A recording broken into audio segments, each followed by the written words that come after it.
Chapter 10. Sleuthing. At the one coffee shop in town, Francie ordered a cappuccino, as it was spelled on the menu, and sketched out the roadless side of the lake on a napkin, putting an X at every cabin where there was a suspicious death.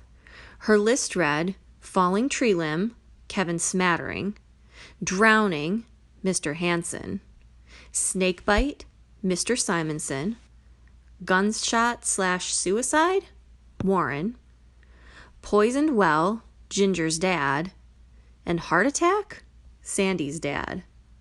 She resisted also writing car accident, my dad. Then she pulled out her laptop. In the time it took to drink her cappuccino, Francie found some interesting information. Of the causes of death, the snake bite was the weirdest one, until she found out that Mr. Simonson had been a herpetologist. Wasn't that someone who worked with snakes? Yes, according to Wikipedia. How did people ever find out anything before Google?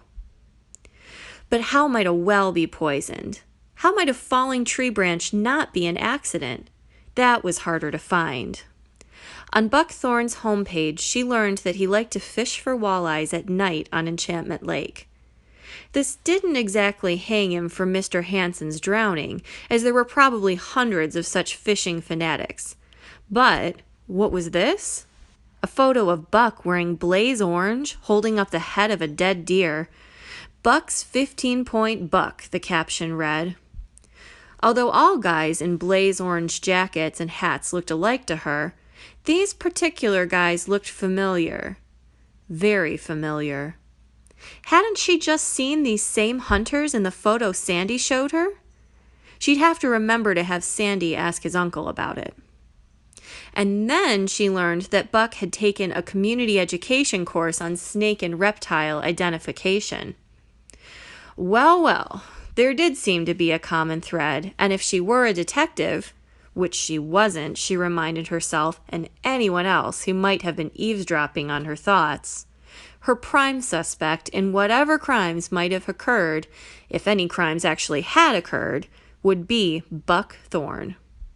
For the love of Mike, as Aunt Jeanette liked to say, what a name! She drained the dregs of her cappuccino and smacked her lips. In one afternoon of scrounging, she'd uncovered enough dirt on Buck to, if not hang him, at least seriously call him in for questioning, if she were an actual detective. Maybe this detectiving wasn't really all that hard. On the way home, she thought about the party at the Fredricksons that night. What's the right thing to wear to a party like this, she mumbled. It doesn't matter, because for sure I don't have it. Painful irony. To leave New York to get your big break at a remote lake in northern Minnesota, and she had nothing to wear.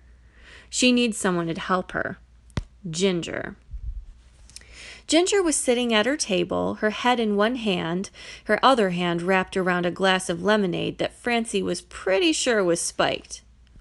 You okay? Francie asked. Ginger sighed. Yeah, no, I don't know. This thing with Warren, it's just too much with everything else that's happened. My mom and dad were in the middle of a divorce when Dad died. They were haggling over everything, money, property, including this place. Then this spring when he died, the sheriff came out and made all kinds of insinuations about my mom, like she killed him. I feel bad for TJ. That's why I agreed to stay up here with him, so he could have one last summer at the lake. He and Dad were real close, and Warren had filled the gap a little bit. They were like soulmates almost, Warren and TJ. Why would anyone kill him? My aunt seemed to think that someone is trying to scare people or wear them down to make them sell their property. If that's the case, who better to get rid of than Warren, the guy who makes it possible for these nice old ladies to stay in their cabins? And nice young ladies like you, I guess. Ginger shivered. That's creepy. Yeah, Francie agreed. She should probably feel a little creeped out about it too, but all she could really think about was getting to the party. Ginger must have noticed her impatience because she glanced at her and said, "What's up with you?" Francie explained that she was invited to the Fredericksons. Ginger raised an eyebrow in response. "What I really need is something to wear," Francie said. "What do people wear to parties around here?" "How should I know?" Ginger shrugged. "Do you think anyone invites anyone from the murdering angel family to anything? And why do you want to go to the Fredericksons anyway?" "Don't you know who Savory is?" "Sure. I met her at a potluck. Everybody was there, including your aunts. Who doesn't know Savory Frederickson?" "Yes, but she's not Savory Frederickson. She's Frederica Rickard." Ginger looked at her blankly. "Star of stage and screen?" "Really?" Ginger said. "I never heard of her." "Well, mostly stage, and it was a while ago." "Okay, so?" "I'm an actor. I mean, I want to be," Francie said. "Huh? I thought you were a detective." "No, I've been trying to tell you," Francie said. "My aunt started that rumor. Don't ask me why. And now everyone thinks I'm a detective, including Frederica, Mrs. Frederickson, whatever her name is.